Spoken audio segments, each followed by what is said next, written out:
Hi అండి, నమస్తే. Welcome to simple foods. ఉడికించిన ఎగ్తో ఎప్పుడైనా ఇలా ట్రై చేశారా? ఒకసారి ఇలా ట్రై చేయండి. టేస్ట్ అయితే అద్దిరిపోయిందండి, చాలా బాగుంది. తప్పకుండా ఇలా ట్రై చేయండి.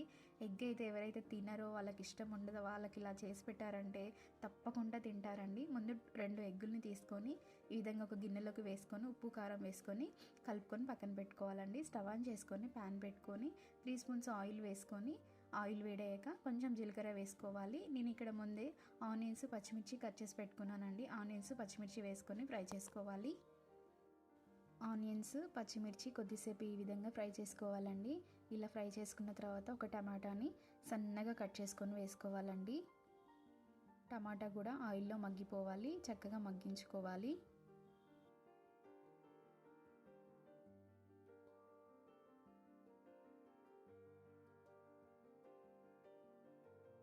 ఇలా టమాటా చక్కగా మగ్గిన తర్వాత కొంచెం అల్లం పేస్ట్, పావు టీ స్పూన్ పసుపు వేసుకొని కలుపుకోవాలండి. ఇలా అల్లం పేస్ట్ని పచ్చివాసన పోయే వరకు ఫ్రై చేసుకోవాలి. ఇలా ఫ్రై చేసుకున్న తర్వాత ఉడికించిన ఎగ్గుని చిన్న చిన్న ముక్కలుగా కట్ చేసుకొని వేసుకోవాలండి. ఇలా ఎగ్ వేసుకొని ఒకసారి అంతా కలిపేసుకోవాలి. కలుపుకున్న తర్వాత 1/2 టీ స్పూన్ కారము, రుచికి సరిపడా సాల్ట్ వేసుకొని 1/2 టీ స్పూన్ గరం మసాలా కూడా వేసుకోవాలండి. వేసుకొని 1 నిమిషం పాటు ఇలా కలుపుతూ మగ్గించుకోవాలి. ఇలా మగ్గించుకున్న తర్వాత కొత్తిమీర, పుదీనా సన్నగా కట్ చేసుకొని వేసుకోవాలండి. ఇలా వేసుకొని ఒకసారి అంతా కలుపుకోవాలి. ఈ విధంగా ఒకసారి కలిపేసుకొని స్టవ్ సిమ్లో పెట్టుకొని ముందు ఎగ్గుని కలిపి పెట్టుకున్నాం కదండి, ఆ ఎగ్గునంతా ఇలా పైనుంచి వేసుకోవాలి. చక్కగా చూడండి, ఈ విధంగా వేసేసుకొని మూత పెట్టేసి స్టవ్ సిమ్లో పెట్టుకొని ఉడికించుకోవాలండి. చూడండి, ఎగ్ అయితే ఒక సైడ్ చక్కగా ఫ్రై అయిపోయిందండి. ఇంకో సైడ్కి తిప్పుకొని ఫ్రై చేసుకోవాలి. స్టవ్ సిమ్లో పెట్టుకొని ఈ విధంగా గరిటెతోని ఫస్ట్ ఇలా రౌండ్గా అనుకోవాలండి. నాకు ఈ ప్యాన్ లోతుగా ఉండడం వల్లనో ఏమో తెలియదండి, ఇలా లేపగానే మొత్తం తునిగిపోయింది. ఆ ఎగ్ అంతా ముక్కలు ముక్కలుగా అయిపోయింది.